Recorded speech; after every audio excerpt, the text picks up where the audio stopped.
Merhabalar. Süt ağacımız, süt kaktüsümüz nasıl çoğaltılır? Bu videomuzda detaylı bir şekilde onu göreceğiz. Çoğaltılması çok kolay olan bir çiçeğimizdir. Şu görmüş olduğumuz dalımız gayet sağlıklı, kesmek için de uygun. Bu dalımızı hiç korkmadan keselim.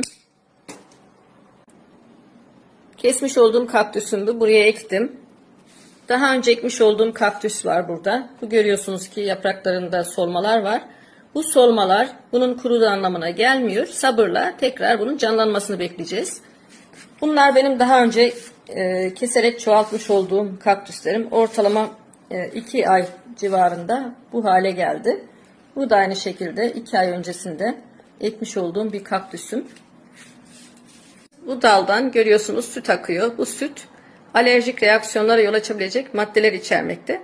O yüzden cildimizle direkt temasa geçmemesi gerekiyor. Dokunmamak gerekiyor bu sütlü bölgeye.